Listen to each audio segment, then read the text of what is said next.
নমস্কার বন্ধুরা, আজকে আমরা বানাবো নারকেল দিয়ে ছোলার ডাল। নারকেল দিয়ে ছোলার ডাল বানানোর জন্য আমরা নিয়েছি এখানে 250 গ্রাম ছোলার ডাল, যেটা আমরা সারা রাত জলে ভিজিয়ে রেখে দেব। সারা রাত ভিজিয়ে রাখার পর ডাল কিন্তু আমাদের একদম ভিজে গেছে। এই দেখুন, সামান্য একটু চাপ দিতেই একদম ভেঙে টুকরো হয়ে যাচ্ছে। এখন আমরা ডালটিকে ভালোভাবে কয়েকবার ধুয়ে নেব। অন্যদিকে গ্যাসে আমরা জল গরম করতে বসিয়ে দিয়েছি। তার মধ্যে দিচ্ছি সামান্য লবণ আর দিয়ে দেব ভিজিয়ে রাখা ছোলার ডাল। আপনারা চাইলে ডাল প্রেসার কুকারেও সিদ্ধ করে নিতে পারেন, দেখবেন যেন বেশি গলে না যায়। আমি এখানে কড়াইতেই করছি।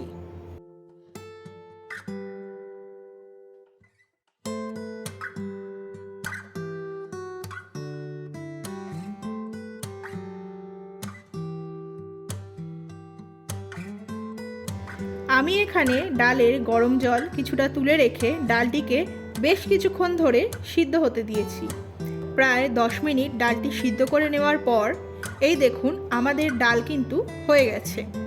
ভেতর থেকে শক্ত নেই, আবার একদম গলেও যায়নি। এর মধ্যে এবারে আমরা দেব হলুদ, 2টি চিড়ে রাখা কাঁচা লঙ্কা।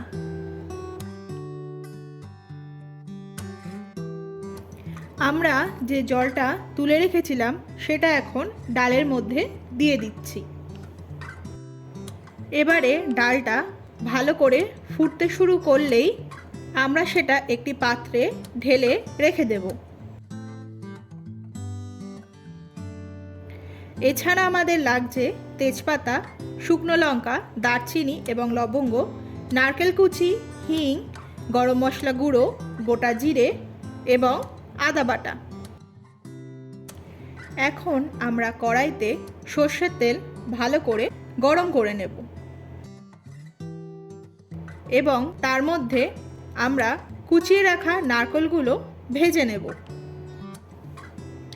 নারকেলগুলি আমরা একটা সুন্দর গোল্ডেন রং ধরা অবধি ভেজে নেব।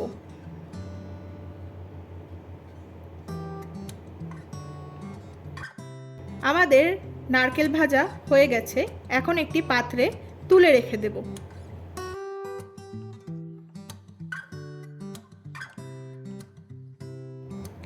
এবারে ওই একই তেলের মধ্যে আমরা 2টো শুকনো লঙ্কা ফোড়ন দিলাম। এর মধ্যে এবারে দিচ্ছি 2টো দারচিনি, লবঙ্গ, তেজপাতা, গোটা জিরে, অল্প হিং। ফোড়ন থেকে ভালো গন্ধ ছাড়তে শুরু করলে আমরা তার মধ্যে দেব আদা বাটা। আদার কাঁচা গন্ধটা চলে যাওয়া অবধি আমরা মশলাটিকে কষিয়ে নেব। মশলা কষানো আমাদের হয়ে গেছে। এখন আমরা দিয়ে দেব ডালটি। এর মধ্যে আমরা দিয়ে দিচ্ছি ভেজে রাখা নারকেল কুচি আর দিচ্ছি সামান্য চিনি।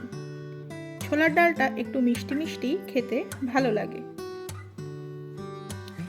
গরম মশলা গুঁড়ো দিয়ে কয়েক মিনিট ফুটিয়ে নিলেই তৈরি আমাদের নারকেল দিয়ে ছোলার ডাল। তো বন্ধুরা, আমাদের এই রেসিপিটি আপনাদের কেমন লাগলো অবশ্যই কমেন্ট করে জানাবেন। লাইক, শেয়ার এবং সাবস্ক্রাইব করতে একদম ভুলবেন না।